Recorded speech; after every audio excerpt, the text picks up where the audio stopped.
Hello everyone. In this video we're gonna determine whether a polynomial is an even function or odd function.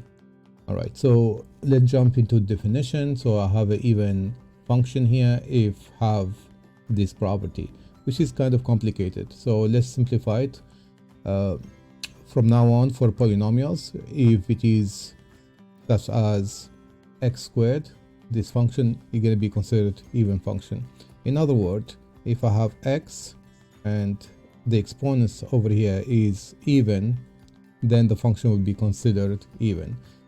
Then this is regardless of the coefficient. It could be 5 as a odd number, but still the function still an even function. So we care only about the exponent. And similarly, we can define the odd function same way as yx cubed here. That's an example. So we can simplify it. If I have x and here the exponent is odd, then the function will be considered as an odd function. All right. And again, regardless of the coefficient, it could be a 4 is an even number, but still the whole function here is an odd function. So having said that, let's apply it over here. So since this one is odd, so this is an odd function, and since this one is an even, so this is an even function. And whenever we combine odd function and even function, the result is not going to go one way or another. It's going to be neither. All right, so this should be the end of this question. However, I'm gonna extend it for more examples.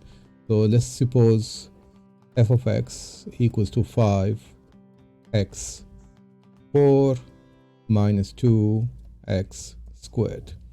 So in this case here we have this is an even and this is even. So the result here, since both of them are even, the result is going to be an even function. All right. Another example for the odd function. So f of x is going to be a 4x 3 minus x. So now what are the exponents over there? So I can tell right away that 3 is odd. So that's going to make it odd function. However, here I don't have any exponents, right? So if you don't see the exponents and see only the x, so the exponents would be a 1, right? And since 1 is not an even number, you cannot divide it by 2. So this is going to be an odd number.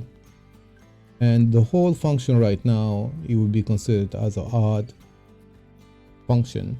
And why odd function? Because we consider this is an odd function, the sum of two odd functions or the subtraction, it can be an odd function. All right, so there is another example for a constant. This can be kind of ambiguous.